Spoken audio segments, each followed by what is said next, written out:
You know what he said to me? He was like, "You're so rude." And I was like, "Boy, The f you say to me, you little shit? I couldn't even care less." Hi everyone, welcome to my channel. Today is a very special day, not only because it's the day after the grand opening of Champions, but also the day of my debut. Today I'm not running just any theme team. The theme is of a song, Rude by Hearts2hearts, one of my favorite 5th gen K-pop groups. Each member of my team was chosen because they fit either the concept of the song lyric-wise or visual-wise. For those who don't know, the concept of rude is to be yourself unapologetically, even if it's deemed as rude. Even if you're going to be called rude, still be yourself. That resonated deep within my spirit, and you know what, period. So I loved it so much I decided to make a whole team around it. Anyways, let's get into it. Today, by my side, we have Pookie, Barry, your friendly local neighborhood pal Dan Whimsicott, Catrice, Ravon, and Sora. It was only after my mons were already fully built and put together, I realized half of them were fairies. That don't matter now though. Come watch me put in this work. Okay, so boom, we open the match with T-Rex. He opens with Clefable, my goat, and Mimikyu. And I open with Sylveon and Emolga. Clefable gives Mimikyu a power boost, but that doesn't even matter as I hinder him with Nuzzle. With weaker mons like Emolga, you kind of just have to hinder the op as much as possible before they take you out. That's really all you can do. But not only was it to paralyze him, but it was also to break his disguise so he could take this burst damage. Double homicide. He takes the follow-up Hyper Voice Rod, and he tries to retaliate with the boosted Shadow Claw from earlier, but yeah, anyways, Para cancels the Shadow Sneak, and then I hit him with a wombo combo of Round. For those who don't know what a Round combo is, a faster mon may use Round, and then a slower mon will use Round immediately after, regardless of speed. It's kind of like, you first? Is that what the move is called? Another add-on is that the second round user gets their base power doubled, so instead of 60, it's 120. I was a little gagged here when he pulled out the Quick Claw. I mean, like, I know we have limited item choices, but Quick Claw? Let me not judge, it's hard out here. I'm glad I survived though. The odd item choicing is the same reason why I doubled down in Round on him to like break a potential focus sash, but it turns out he didn't have it, so it was kind of unnecessary, but like we still shred, so. Even without the first hit, I think Sylveon's Round would still one-shot.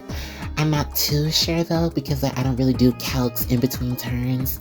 I'm competitive, but I'm not that competitive, you know? Anyways, Moonblast barely tickles me because I'm Blissey with a Glock, and he sends out Snorlax. Rex was probably tired of me with my round setup one-shotting most of his team, so he decided to try to redirect with Follow Me. In my eyes, there are two big fat mons with high HP stats. To me, with a draining move that just looks like batteries. My Emolga gets hit with a Tank Slam, and he's down for the count. It's okay though, he already did more than enough. I send out Lopunny, my pretty pink bunny. I'm really glad that most of my Pokemon on this team are like bright and pink or just other colors, because like, you know, those colors really attract girly pops. And you know, that's like my target audience. I immediately pop Fake Out. I don't know what this Snorlax can do, and I don't want to know. And I follow up with a Hyper Voice to help clean him up. Clefable falls, but Snorlax stands as he is the tankier one. This part, I can't remember if I was being mean or I wanted to be flashy, but I used Mac Punch and he was left with a little bit of HP, and then I finished him off with a kiss. Very rude of me. And that's the end of the first round. Yes, it's a Sylveon sweep. I hope you found it satisfying. Pixelate plus Fairy Feather deals a lot of damage, and I was very happy to showcase it here.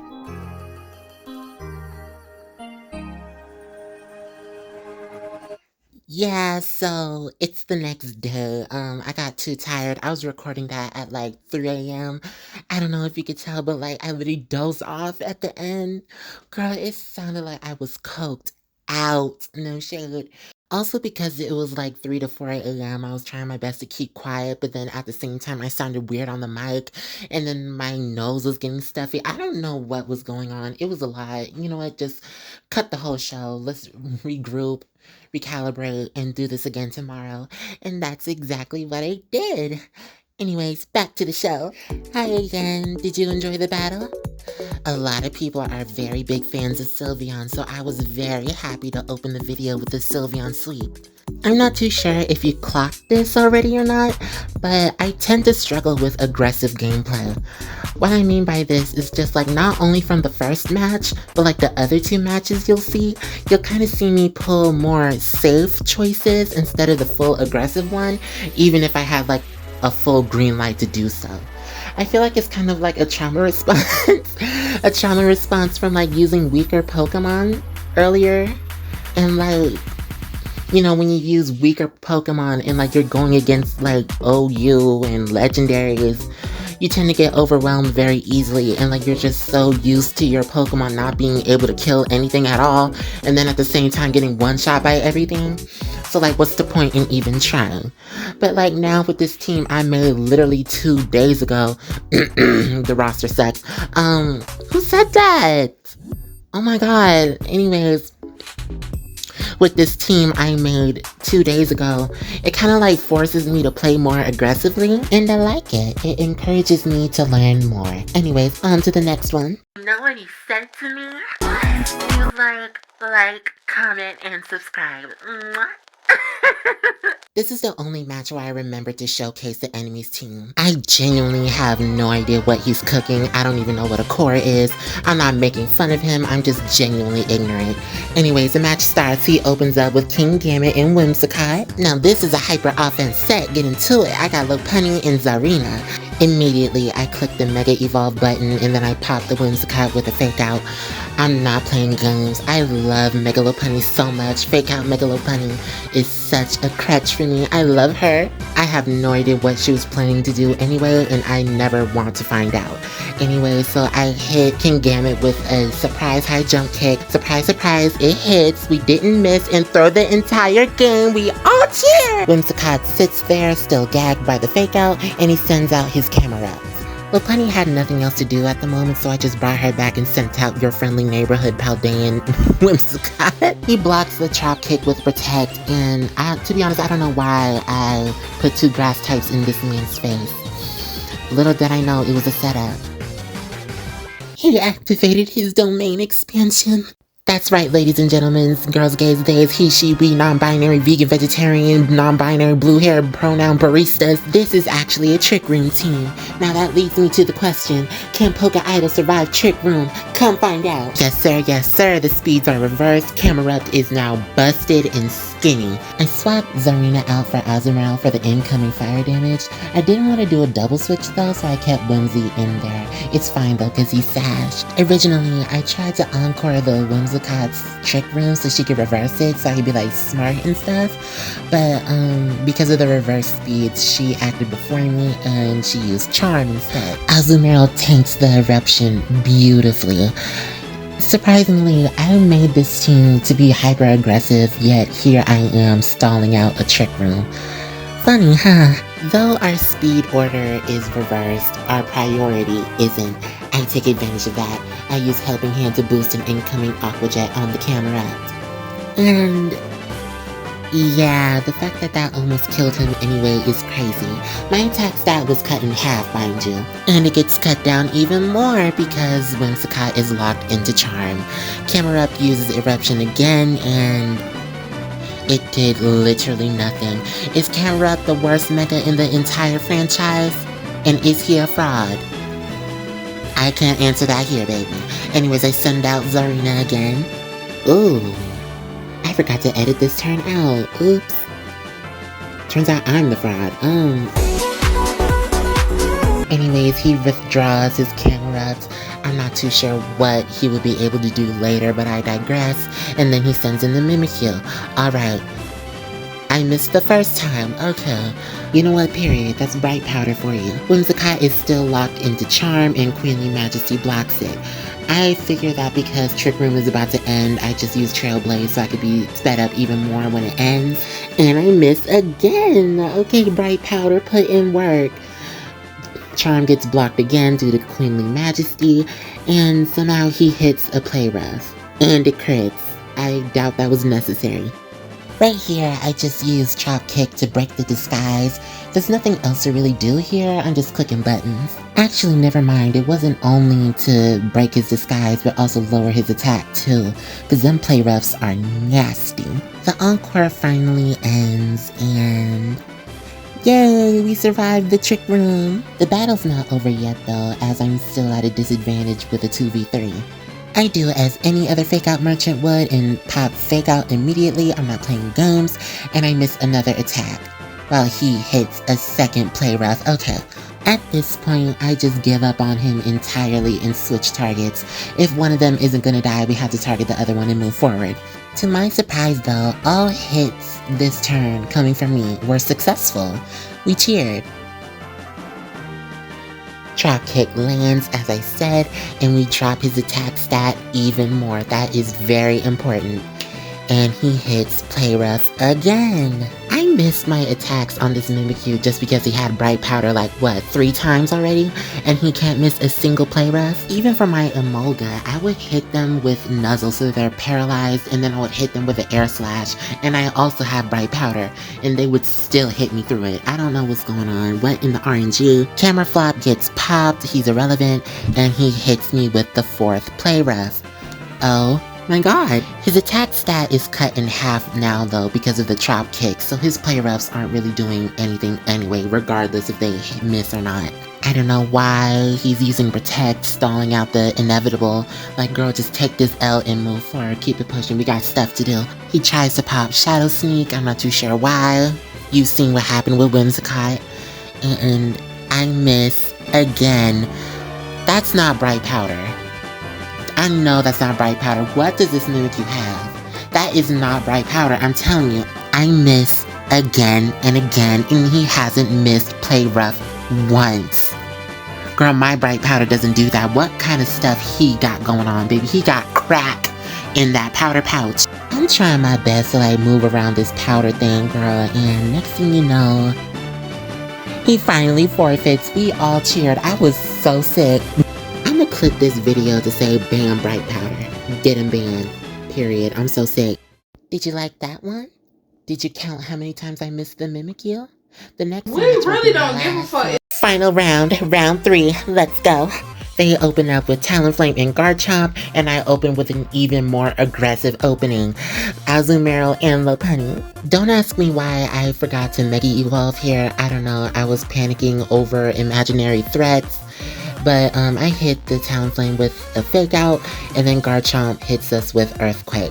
This is the first mistake I get punished for, because if I Mega Evolved, I could have taken less damage, but here we go. I Belly Drum with Azumarill. It takes me all the way down to 7, but we still get those. I actually zoomed in on it because 7 was my lucky number. Irrelevant. Anyways, he withdraws his Talonflame and sends out his own Azumarill in a Love Ball for having an Azumarill off. I finally Mega Evolved my Lopunny this round, but this time I have a target in sight. That big, nasty, rugged lizard with eczema.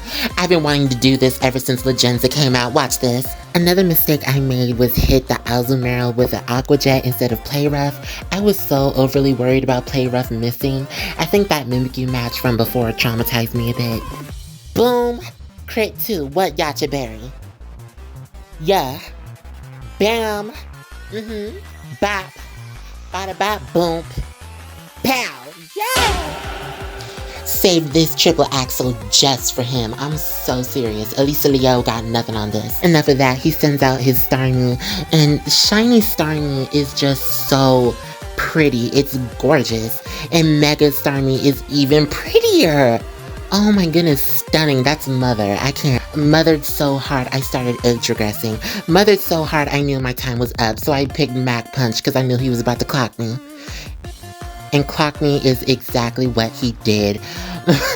Pookie is down for the count, but she did all she could. I'm proud of her. Same thing goes for Azumarill, but with Aquajet. I just decided to put my last 2 cents in before he takes me out completely. This is my punishment for using Aquajet earlier instead of finishing the Azumarill off with Play Rough. I've made so many mistakes being too passive already, and there's only more to come. Anyways, I send out my Whimsicott and Berry. Hopefully this cute trick I pulled makes up for at least half of it. I used Encore on him to trap him in the Aquajet, and because it's a priority move, it gets blocked by Queenly Majesty. So this big, hefty, 140 power, doubled by huge power, mega evolved Pokemon is just stagnant completely. I made another mistake being too passive and hit the Azumarill with Trailblaze instead of Chop Kick to kill it. And yeah, I took an Ice Spinner to the face. Thankfully she survives though, but I'm not gonna survive another one. Aquajet is still blocked and he's doing absolutely nothing. Isn't it so satisfying to see such a huge threat just neutralized? Anyways, I put him out of his misery with Chop Kick. I finished the Azumarill off with Moonblast as well.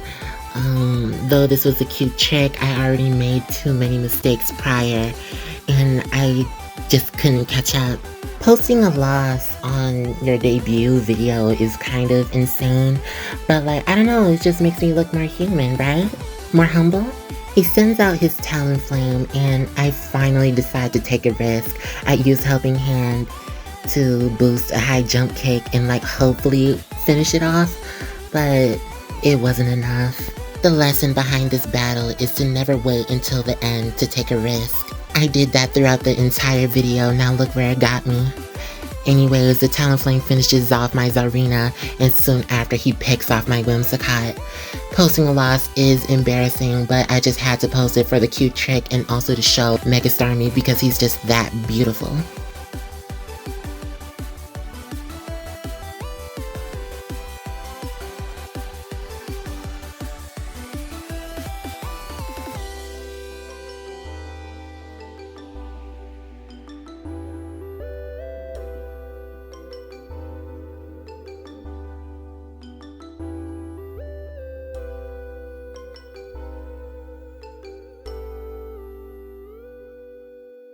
Psych! Did I get you? Were you impressed? I tricked the Talonflame to knock itself out with recoil damage. Did you really think I was going to post a loss on my debut? My Poketuber mother always said a Poketuber never posts her losses, let alone on her first video. I also feel like the plays I pulled in this specific battle against the Starmie and the Talonflame really solidified my place as a Poketuber. I don't know, I just felt like that took skill. Watch me find out that was like one of the most basic plays ever. But even then, I felt good about it and I was living my VGC fantasy. So, I uploaded it. Speaking of uploading, making this YouTube video was such an interesting experience. Surprisingly, well, believe it or not, I actually kind of tested the limits of my own body while in the making of this video. What I mean by this is, well, during the production of this video, it was the night after Champions release. I tried to just do everything all in like one night at like 3 a.m. Next thing you know, my voice is giving out. I'm fading in and out of sleep. I'm about to pass out. This happened twice, by the way. I did this on like 2 nights. And like, there was also a point where my voice was completely gone. I talked, screamed, shouted, sang so much. My voice was just gone. And I just remembered I couldn't afford this because I can't afford to be even more late to my debut than I already am. So I just popped some cough medicine, cough drops, and I just kept it pushing. And yeah, now we're here.